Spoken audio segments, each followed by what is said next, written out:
오늘은 호프 설교 시리즈 HOPE의 P, Presence에 대해서, 임재에 대해서 나누도록 하겠습니다. 예수님의 또 다른 이름이 있습니다. 그것은 이사야서에서 나온 말씀이 마태복음 1서 직접적으로 역사하시지 않았습니다. 그러나 그 오래된 침묵을 깨시고 예수 그리스도, 그분을 탄생하게 하는 특단의 조치, 하나님의 최후의 계시 예수 그리스도를 보내시게 되었습니다. 그것은 높은 왕들을 통해서 드러난 것이 아니었고요, 혹은 시대를 대변할 수 있는 예언자를 통해서 드러남도 아니었습니다. 낮디 낮고 가장 연약한 14살에서 16살 정도로 추정되는 한 소녀 마리아에게 예수 그리스도는 임하였던 것입니다. 그리고 예수 그리스도를 잉태하게 된 이 마리아는 결혼을 하지 않은 상태였고, 그리하여서 요셉이 마음을 잘못 먹게 되면 완전히 사회적인 버림을 당하게 되고, 아니 문자적으로도 돌에 맞아서 죽을 수 있는 위험에 처하게 되는 상황 속에 있었습니다.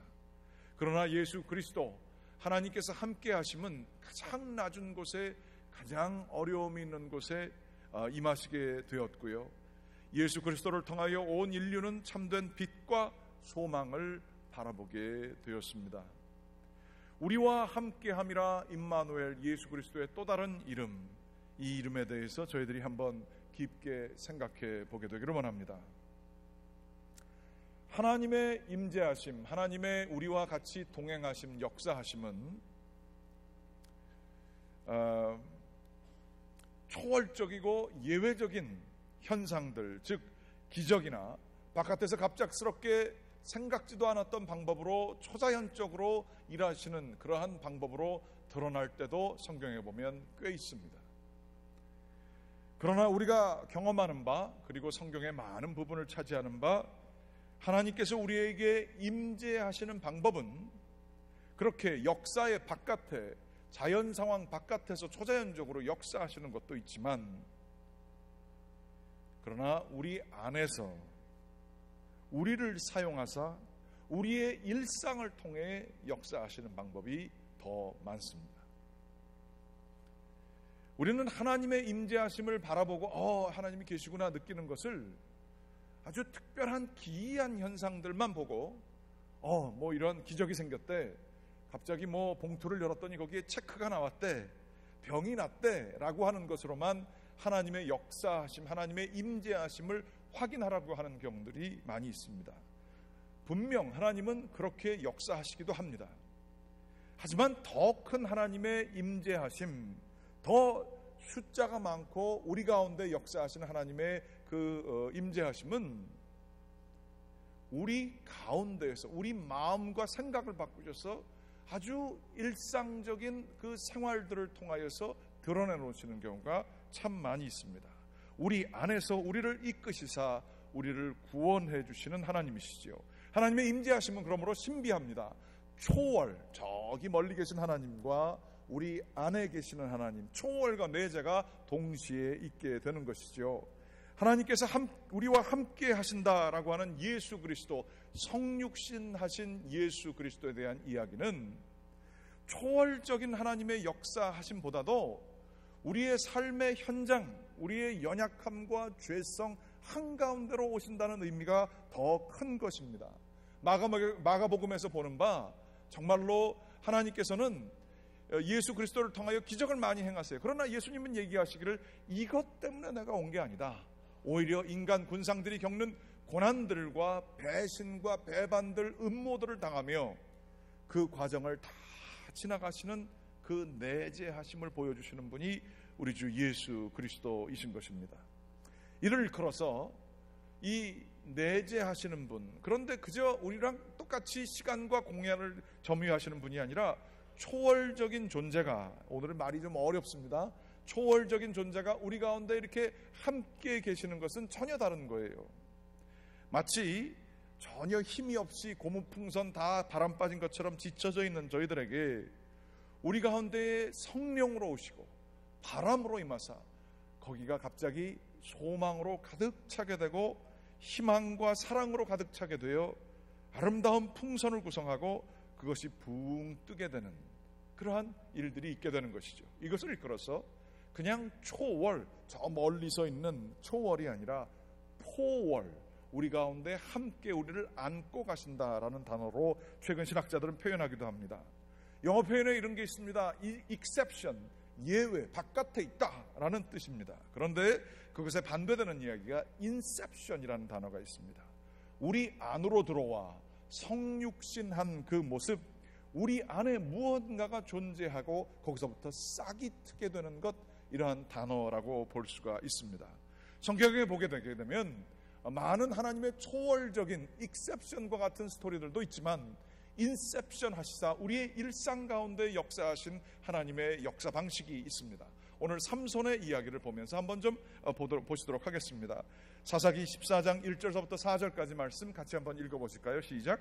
삼손이 딥나에 내려가서 거기서 블레셋 사람들의 딸들 중에서 한 여자를 보고 올라와서 자기 부모에게 말하여 이르되 내가 딥나에서 블레셋 사람의 딸들 중에서 한 여자를 보았사오니 이제 그를 맞이하여 내 아내로 삼게 하소서 하매 그의 부모가 그에게 이르되 내 형제의 딸들 중에나 내 백성 중에 어찌 여자가 없어서 내가 할례 받지 아니한 블레셋 사람에게 가서 아내를 맞이하려 하느냐 하니 삼손이 그의 아버지에게 이르되 내가 그 여자를 좋아하오니 나를 위하여 그 여자를 데려오소서 하니라.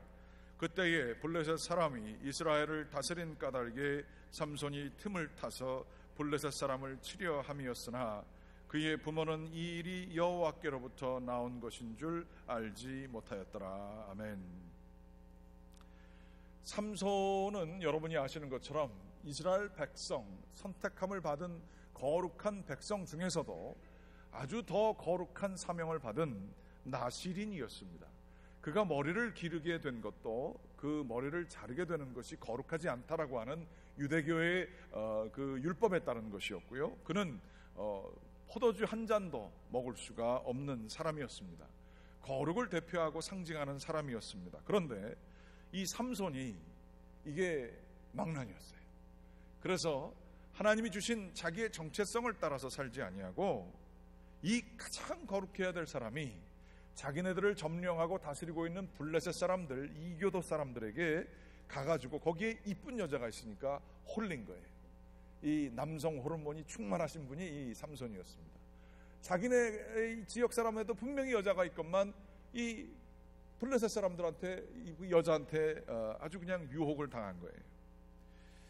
그러면서 나중에 제가 재밌게 보는 것은 3절 말씀에 아버지 보고 얘기합니다. 내가 그 여자를 좋아하오니 지가 가서 데리고 와야지 나를 위하여 그 여자를 데려오소서. 아버지 보고 시켜가지고 결혼시켜달라고 하는 얘기예요. 아버지가 돈 내고 블레셋 사람이랑 결혼하는 게 어려운데 그거를 잘 마무리해 주셔가지고 내가 결혼할 수 있게 해주세요 라고 하는 이 철없는 이 아들과 같은 사람이 삼손이었습니다. 그런데 그 뒤에 있는 구절이 조금 우리로 하여금 이해가 되지 않게 합니다. 블레셋 사람이 이스라엘을 다스린 까닭에 삼손이 틈을 타서 블레셋 사람을 치려하였으며나 그의 부모는 이 일이 여호와께로부터 나온 일인 줄 알지 못하였더라. 이 번역이 좀 잘못됐다고 그래요. 원래 정확한 번역은 이스라엘을 다스린 까닭에 그가 틈을 타서, 이런 뜻이랍니다. 그리고 그 그라고 하는 남자의 대명사는 삼손이 아니라 하나님이라는 거예요. 그러니까 이 모든 과정, 삼손이 블레셋 여자에 빠져가지고 정신없이 있는 이 과정을 하나님이 그 틈을 타서 그것을 이용해서 블레셋 사람을 치려하였다라는 얘기입니다. 그래서 그의 부모는 이 일이 여호와께로부터 나온 것을 알지 못했다는 거예요. 이게 하나님께서 하셨는데 그것을 전혀 알지 못하고 삼손 때문에 속이 상해가지고 이놈의 아들을 이거 어떻게 하면 좋나, 하나님이 주신 사명도 깨닫지 못하고 그러면서 컴플레인만 했다고 하는 이야기지요. 재밌는 얘기입니다. 하나님이 뭐 정면 돌파를 하시려면 못하시겠어요? 하지만 그 삼손의 삐뚤어진 죄성과 연약함, 그 유혹당하고 여자를 그냥 좋아서 어쩔 줄 모르는 이 친구의 그 철없음을 오히려 사용하셔서 하나님의 일을 하시고자 하셨다라고 하는 아주 일상 속에 들어와 있는 하나님. 그래서 잘 아시는 것처럼 삼손은 하나님께서 주신 게 너무 많았어요. 힘이 있고 지혜가 있고 퀴즈를 잘 내고 매력적인 사람이었어요. 그런데 교만했던 거죠. 그래서 하나님이 주신 것에 대해서 선물에 프레젠트는 관심이 많았지만 하나님의 임재하신 프레젠스에 대해서는 전혀 관심이 없었어요. 그래서 그거 가지고 장난치다가 머리를 잘리게 되고 힘을 잃어버리게 되고 눈이 뽑히게 되어서 노예 생활을 하게 되지요. 하나님의 축복과 임재하심이 늘 같이 있었던 이 삼손이었건만 하나님의 임재하심, 하나님의 자기 가운데 함께하심, 하나님께서 주신 그 축복들을, 주신 그 분을 바라보지 못하고 내가 가진 걸로 생각하면서 살게 될 때에 그는 눈이 멀어버리게 된 것이죠. 영적으로 눈이 멀게 됐더니 육적으로도 눈이 뽑히게 되어진 그런 상황이 임하게 되었던 것입니다. 그러나 하나님은 이 삼손의 연약함과 망나니 같음을 또한 사용하시사 그가 나중에 하나님께로 다시 돌아오게 하시고 마지막에 순종하게 하시사 하나님의 목적을 블레셋 사람들을 다 멸하는 데에 사용하시는 것을 볼 수 있습니다. 하나님의 포월 내재하셔서 그 계획을 우리의 연약함에도 불구하고 사용하시는 것에 좋은 예라고 볼 수 있습니다. 이 결과가 조금 폭력적이고 사람들 죽는데 하나님께서 하셨다 그러니까 좀 그런 생각도 들지만 또 다른 예가 있습니다. 요셉의 경우입니다. 요셉은 꿈 한 번 잘못 꿨다가 그리고 그것을 잘못 얘기했다가 형들에 의해서 배신당하여 팔리게 되지요. 그러면서 가는 곳곳마다 시련을 당하게 되고 감옥에 들어가게 되지만 하나님의 역사하심으로 그가 재상으로 올라가게 됩니다. 그런데 재미있는 것은 이 창세기 가운데에 요셉에 관한 이야기 중에 하나님이라는 단어가 하나도 안 나와요. 요셉의 얘기 중에 초월적으로 역사하셨던 하나님에 대한 얘기가 하나도 안 나와요. 유일하게 하나님이라는 단어가 나오는 구절이 요 구절입니다. 창세기 45장 5절 말씀입니다. 같이 한번 좀 읽어보시겠습니다. 시작. 당신들이 나를 이곳에 팔았다고 해서 근심하지 마소서, 한탄하지 마소서. 하나님이 생명을 구원하시려고 나를 당신들보다 먼저 보내셨나이다. 여러분이라면 어떻게 하시겠어요? 이 가운데도 아마 그런 관계에 가시는 분들 많이 계시지요. 형제가 배반을 했어요. 배반이 아니라 나를 팔아먹었어요. 우리 식으로 얘기하면 돈 띄고 도망갔고요. 부모한테 욕되게 한 사람들 있잖아요. 그런 형제를 어떻게 용서를 해요? 그 사람 때문에 아직도 지금 생각하면 용서가 안 돼요. 그 어렸을 때 그 감정까지 다 올라오는 것들이 있잖아요. 그게 먼 사람이 아니라 형제예요. 피부치예요. 그럼 얼마나 힘들겠어요. 이런 사람을 어떻게 용서해요? 그러면서 신앙생활하고 또한 그런 비슷한 사람들 보면 또 뭐 보고 놀란 것은 뭐 보고 놀란다고 사람들을 믿지 못하는 마음 생기지 말란 법이 어디 있겠습니까? 요셉도 마찬가지였겠죠. 내가 기회를 잡아서 이것을 역전시켜서 잘 됐다. 그러면 시간을 내서라도 그 사람들을 찾아가고 복수하고 뭐 그러고 싶지 않았겠어요? 여러분들은 어떻습니까? 복수까지는 안 하더라도 한 맺힌 거, 그 사람을 다시 보게 될 때에 얼굴 맞이하실 수 있겠어요? 요셉도 분명히 육신적으로는 힘든 것이 있어서 이 형님들과 이런 사람들에게 골탕을 좀 먹였죠. 하지만 마지막 순간에 그 형님들에게 자기의 정체성을 얘기를 하면서 얘기를 합니다. 이것은 그냥 나온 얘기가 아닙니다. 평생의 고난과 아픔을 늘 신앙으로 할아버지와 아버지와 증조 할아버지를 통해서 배웠던 그 신앙으로 자기를 연마하여 해석을 하게 된 거예요. 내가 팔려온 게 아니라 지금 이렇게 형님들이 먹을 것이 없어서 기근 속에 여기에 이렇게 노쇠한 모습으로 아버지와 함께 와 있는데 내가 여기에 재상으로 앉아 있는 것은 이 가족, 특별히 우리 가문에 주어진 하나님의 명령을 지키고자 이 고센 땅에서 이들이 생명을 보존할 수 있도록 하는 하나님의 경륜이었구나. 이것을 깨닫게 된 거예요. 하나님 얘기가 여기 딱 한 번 나옵니다. 이렇게 하나님께서 자기의 일상을 통해 역사하신 것을 깨달았어요. 하나님의 임재, 그동안의 고통과 배반과 분노와 좌절과 그 치욕스러운 마음, 이 모든 것들이 하나님의 경륜, 하나님의 임재하심 속에 있었다라는 생각을 하게 됐고요. 그것을 지금 고백하고 있는 거예요.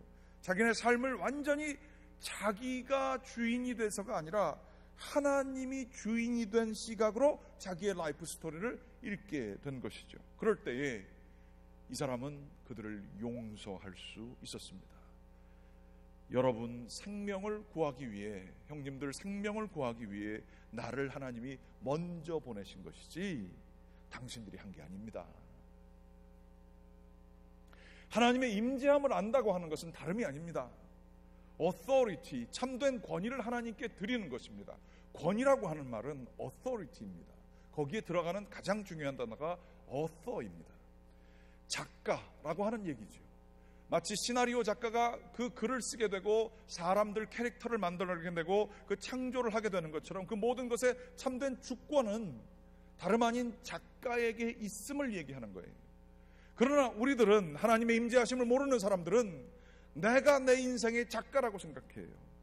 내 것을 써야 되고 내가 원하는 것을 해야 되고 앰비션이 비전인 줄 알고 하나님의 비전이 아니라 내 비전을 따라서 살게 되지요. 하나님을 거기에 억지로 끼워 맞추려고 그래요. 그래서 내 마음대로 하게 살게 되기를 원해요. 절대로 권위를 하나님께 드리질 않아요. 내 인생을 내가 쓰는 거예요. 내가 여전히 주인이에요. authority가 나에게 있기를 원해요. 여기에는 하나님의 임재하심이 들어올 길이 없습니다. 우리가 성탄절에 잘 아는 것처럼 요셉과 마리아가 그 예수님을 낳고자 하였지만 여관에 빈 방이 없었어요. 가장 그 동물이 밥 먹는 구유에 예수님이 놓여졌다는 것이죠. 그런 것처럼 내가 주인인 삶, 내가 계획해서 내가 이 정도면 살만하고 먹을만하고 이것을 어떻게 펼쳐나가겠다라고 하는 나 중심의 어서리티의 삶 속엔 예수님 들어올 구석이 없습니다. 내 생각 가지고 사는 거거든요. 내가 어떠가 되는 것이거든요. 하나님의 임재하심, 예수 그리스도 하나님의 함께하심은 거기서 찾아볼 수가 없게 되는 것이죠.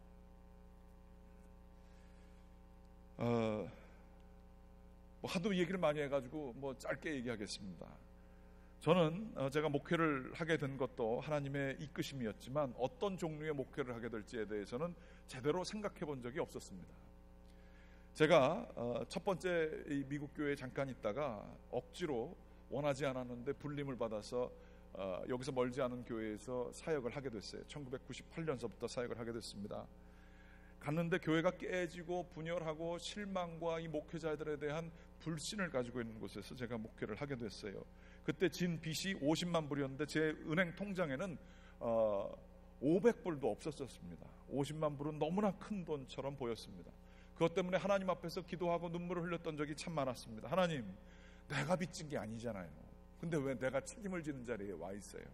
하나님, 이 일을 어떻게 하면 좋아요? 내가 여기 오고 싶지도 않았잖아요. 그런데 왜 나보고 이것을 감당하라고 그러시는 거예요? 원망스러웠습니다. 그런데 하나님의 은혜로 그 과정을 다 지나가게 되고요. 그리고선 미국 교회에서 조금 편하게 지나가랬더니 하나님께서 참 센스 오브 유머도 있으시지 50만 불이 아닌 딱 10배 500만 불 있는 갈보리 교회에 불러주셨습니다. 할렐루야. 빚이 많이 줄었어요. 한 380만 불로 줄었어요. 한 7년 8년 열심히 갚았더니 지금 2018년 2월 되면은 10년 지나갑니다. 반 지나갑니다. 지금서부터 이제 원금 냅니다. 할렐루야. 그런데 그 연습을 하고 500만 불을 오니까요, 여전히 두려웠습니다. 하루는 제가 하도 자주 한 얘기지만 500만 불이 어느 정도인가, 제가 한번 저금을 결혼하려고 내가 결혼 자금을 마련해 봐야지 그래가지고 열심히 돈을 모아봤습니다. 그랬더니 1년에 딱 10,000불 모으더라고요. 500만 불은 500년을 모아야 되는 거고요. 500년이라는 생각을 해보니까 어디서 들어본 게 있었습니다. 조선왕조 500년이 생각이 났습니다. 야, 이거 한 다이너스티를 내가 돈을 갚아야 되는 돈이구나, 이런 생각을 갖게 됐죠. 그러면서 막 마음속에 두려운 마음도 들었지만 그 가운데 제가 깨달은 게 있었습니다. 아, 이게 우연이 아니구나. 깨진 교회, 빚진 교회, 힘든 교회, 이렇게 하나님께서 맨 처음에 훈련시켰던 그게 과거가 이렇게 새롭게 보이더라고요. 지금 제가 이 얘기하는 것도 너무 빠른지도 모르고요, 두려운 마음으로 합니다. 그러면서 갈보리 교회에 오면서 제가 깨달은 것은, 그래서 나를 이렇게 훈련시키셨구나. 그때 깨달은 게 하나가 있어요. 문제가 너를 사로잡지 말게 해라. 하나님만 바라봐라. 그게 내가 아주 뼈저리게 깨달은 그거예요. 그러면서 그거 지키시라고, 그 원칙 들고 살라고 하나님께서 나를 아마 이곳에 보내신 게 아닌가. 똑같은 생각 들더라고요. 500만 불은 제가 진 게 아닌데요. 그걸 왜 제가 그걸 감당을 해야 됩니까? 그거 왜 내 겁니까? 제가 계획에 참여한 적도 없는데요. 이걸 뭐 어떻게 해야 되나요? 뭐 이러한 생각들을 막 들기도 했었습니다. 억울한 마음이죠. 그러나 그렇지 않습니다. 하나님께서 이 모든 것에 경륜이 있고 500만 불이 아니라 저에게 하나님의 살아계심과 하나님의 역사하심을 가르쳐주기 위한 도구였던 생각이 드는 거예요. 그러고 나니까 500만 불 때문에 감사하게 되더라고요. 그거 없었으면 저는 아마 교만하기 쉬워진 사람입니다. 뭐 나름대로 생각 있고 똑똑하고 뭐 이렇게 생각하면서 살았을 사람입니다. 하나님 앞에서 정말로 기도하는 법 배웠습니다. 하나님 앞에서 목회가 뭔지를 배웠습니다. 교만하지 않게 하시는 하나님의 역사하심을 저는 경험했습니다. 이거 다 하나님께서 저를 인도하시는, 이거 저는 과장인 줄 알았어요. 뭐 그러라 그래. 근데 뭐 편한 게 좋은 거고 잘 돌아가는 게 좋은 거지 고난이 어떻게 감사야. 그러나 하나님의 임재 가운데에 긴 시각으로 바라보고 영원을 바라보게 되면 우리의 문제가 우리에게 정말 감사의 조건이 될 수 있습니다. 만일 돈을 벌고 잘 살고 500만 불 빚이 아니라 500만 불을 깔고 살 수 있는 사람, 이자만 가지고도 평생을 쉽게 살 수 있는 사람이라고 하여도 만일 그 사람이 하나님을 모른다고 한다면 그 500만 불은 저주 아니겠어요? 영벌에 처한다 그러면 500만 불 커요? 1000만 불, 5천만 불에도 빚져가지고 하나님을 아는 게 중요하지 않겠어요? 우리 계산 제대로 하고 사는 겁니까? 왜 우리는 5만 불, 5천 불, 500불 때문에 그렇게 떠나요? 여러분의 문제에 붙들려서 거기서부터 헤어나지 못하고 무기력해지면서 우리들 살 때가 얼마나 많아요. 하나님의 우리 가운데 내주하심, 하나님의 경륜이라고 하는 것이 아니라는 법 여러분 확실히 있어요? 여러분 버려진 사람 맞아요? 아니잖아요. 하나님께서 이 고난을 통해서 하나님께 기도하게 하시고 영원한 생명을 바라보게 하시고 눈물을 주님 앞에서 기도하다가 하나님이 계시구나 라는 것을 깨닫게 하기 위한 도구일지를 알겠습니까? 반면에 우리 가운데 교만한 마음이 들 때가 많아요. 마치 아브라함이 하나님이 약속을 안 지켜주시는 거예요. 그 아들을 그렇게 원하는데 안 지켜주세요. 그래서 엘리에셀을 종을 갖다가 후계자로 세우겠습니다. 하나님 앞에 자신하면서 얘기하고요. 하나님, 너 이제 필요 없어요. 내가 이삭 이런 거 아들 필요 없고요. 이 하갈하고 결혼해서 이스마엘로 하겠습니다. 내 계획, 어서로서 내 것을 따라 사는 거예요. 여기에는 하나님의 임재하심이 없었죠. 그러나 하나님께서는 이를 불쌍히 여기시고 아브라함을 포기하지 않으시고 그의 삶을 이끌어 주셔서 결국에는 이삭을 주시면서 나중에는 이삭을 아브라함이 바칠 수 있는 단계까지 가게 되는 거예요. 눈에 보여지는 것들이 중요한 게 아니구나. 내 생명보다 중요한 이 이삭이 중요한 게 아니구나. 영원하신 하나님이 함께 하시는 게 나한테는 제일 중요하구나. 그래서 이삭을 올려드릴 수 있었어요. 여러분은 어떠세요? 하나님이 아직 멀지요? 나를 좀 도와주면 좀 믿을만하고, 안 도와주고 그냥 살만하고 내 계획대로 하고 내가 돈 좀 깔고 살고 이렇게 되면 하나님 믿으면 좋고 보험 삼아 드는 거고 헌금도 그 정도만 내면 그냥 이렇게 되고 주일날 생각날 때 남는 시간 나오면 그 정도로 천국 나중에 가는 정도로 하나님 함께 하심에 대해서 여러분들 생각으로 너무 단정하시는 거 아니에요? 정말로 우리 가운데 그렇습니다. 힘들고 어려움이 있어도 하나님께 간절히 기도를 드리며 하나님이 인도하시면 하나님이 내 삶 속에 임재하심을 알게 될 때에 기다리면서 그 하나님의 사명을 받고 내가 이 고난을 잘 이기는 게 하나님께 영광 돌리는 거겠구나. 이러면 짜릿해요. 할만해요. 고난이 그런 게 어려운 게 아니에요. 그런데 반면에 가질 만큼 가졌어요. 그래서 잘 하나님 간절히 기도한 적이 오래됐어요. 애들도 잘 되고 부부관계도 괜찮고 돈도 있고 건강도 어느 정도 괜찮아요. 그래서 기도한 적이 없어요. 하나님 앞에 간절한 적이 없어요. 어떠가 나예요. 이런 삶은 잘 사는 것 같을지 모르지만 하나님이 사랑하시면 여러분 가운데 그런 마음을 주십니다. 이거 영적으로 너무 메말랐는데, 광야인데, 사막인데, 불안한데, 이런 마음을 주세요. 하나님의 부르심이에요. 하나님께서는 여러분 가운데에서 정말로 영원하신 하나님의 모습과 함께 살기를 원하시는 분인 줄 믿습니다. 여러분 그렇게 고백하십시오. 여러분이 그렇게 귀중하게 생각하는 이삭과 같은 건강과 돈과 자식들 잘 되는 것, 이 모든 것들을 다 얻는다고 하여도 하나님을 잃으면 여러분들 영생을 못 얻을지도 몰라요. 그게 뭔지 경험 안 해봐서 내가 내 과학과 입증과 그 권위에 있는 사람들이 얘기를 안 해줘가지고 내가 못 믿겠어요? 믿음이 없으신 거죠. 여러분 믿음 있어요?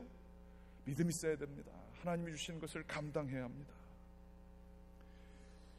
모든 것이 잘 돌아가는 것 같은데 영적으로 허망한 삶, 계획한 대로 다 되는 것 같은데 아니 공허한 삶, 이 삶보다 힘들고 어려운 것 같지만 하나님이 함께 해주시는 것 같아서 날마다 소생하는 힘을 가지고 사는 삶이 더 축복받는 삶인 줄 믿으시기 바랍니다. 제가 신방을 가거나 교인분들 상담을 하거나 할 때 눈물 가지고 교인들 만날 때가 참 많아요. 제가 뭐 성경은 좀 알고 뭐 신학은 한지 모르지만 교인분들의 그 삶의 현장의 그 처절함과 어려움과 그 세상의 비열함을 다 겪으면서도 신앙을 좀 지키려고 하는 것, 이런 걸 들으면서 얼마나 제가 교인분들을 통해서 감사와 존경을 갖는지 모릅니다. 그럴 때마다 가끔가다 이렇게 생각나는 그 찬양이 있어요. 그 찬양을 좀 부르길 원합니다. 하나님의 임재하심을 원하는 찬양입니다. 주님여 이 손을 꼭 잡고 가소서. 약하고 피곤한 이 몸을 폭풍우 흑암 속 해치사 빛으로 손잡고 날 인도하소서.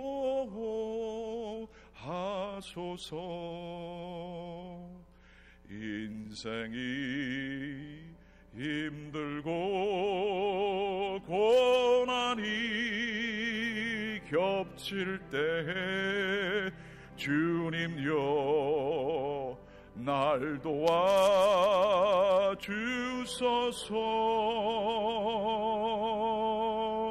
외치는 이 소리 귀 기울이시사 손잡고 날 인도하소서. 주님여 이 손을 가슴에 손을 얹고 좀 불러볼까요? 주님여 이 손을 꼭 잡고 가소서. 약하고 피곤한 이 몸을 폭풍우 흑암 속 해치사 빛으로 손잡고 날 인도하소서. 인생이 힘들고 고난이 겹칠 때, 인생이 힘들고 고난이 겹칠 때에 주님여 날 도와주소서. 외치는 이 소리 귀 기울이시사 손잡고 날 인도하소서. 반주는 계속해 주시고요. 제가 목회하다 보니까 신앙으로부터 조금 멀어지신 분들도 계십니다. 아직 예수님 영접 제대로 못하신 분들도 계십니다. 확신이 많이 떨어지신 분들도 계십니다. 여러분, 메리 크리스마스예요. 예수님이 여러분 가운데에 아기처럼 잉태되기를 원하세요. 여러분들 손 붙들어 주시기를 주님께서는 기다리고 계세요. 지금 이렇게 화려하게 앞으로 나와서 무릎 꿇고는 안 하겠지만 조용하게 가슴에 손 얹고, 주님, 제가 잘 모르지만 예수님 손잡고 좀 가겠습니다. 내 인생 힘들고요, 어렵고요, 솔직히 영적인 광야와도 같습니다. 저를 좀 붙들어 주세요. 그런 마음으로 우리 메리 크리스마스 송으로 크리스마스 캐롤송은 아니지만 주님여 이 손을 꼭 잡고 다시 한번 좀 불러보시겠습니다.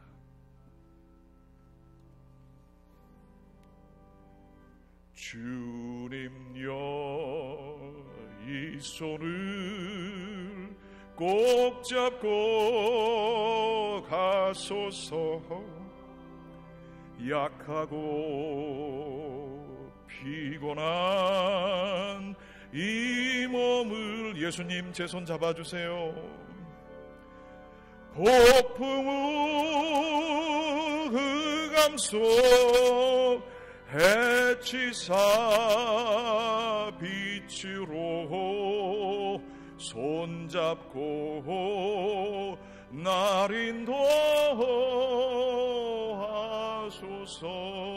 인생이 힘들고 고난이, 인생이 힘들고 고난이 겹칠 때에 주님여 날 도와주소서.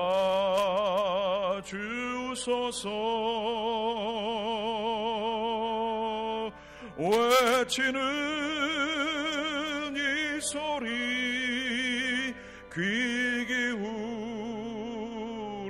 기울이시사 손잡고 날 인도하소서.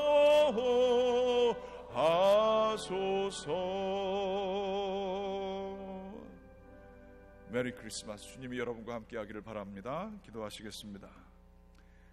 하나님,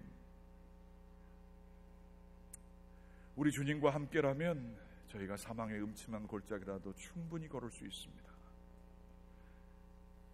하나님의 경륜이 있는 것이라 저희들이 지금 이 길을 걸어가고 있는 거라면 주님, 저희가 힘차게 걷겠습니다. 지친 채로 그저 발을 끌어가며 사는 게 아니라 주님, 기쁨으로 주님과 함께 살겠습니다. 저희 손 붙들어 주시옵소서. 아버지 하나님, 그러나 저희들이 교만했었습니까? 하나님 안 계신 것처럼 내가 저자가 되어서 마음대로 내 욕심을 채워가며 하나님 멀리하며 적당히 거리 유지하며 살았었습니까? 주님, 회개하게 도와주시옵소서. 주님 손, 저희들 뿌리친 그 손을 모으게 도와주시고, 주님이시여 저희 여관방에 예수님 모시게 도와주시고, 그리하여 주님께 영광 돌리는 삶, 사명자로서의 삶을 감당하게 인도하여 주시옵소서. 주님, 저희들과 더불어 동행하여 주시고 새롭게 하여 주시옵기를 간절히 간구하고 기도하며 예수 그리스도의 이름으로 간절히 기도드렸습니다. 아멘.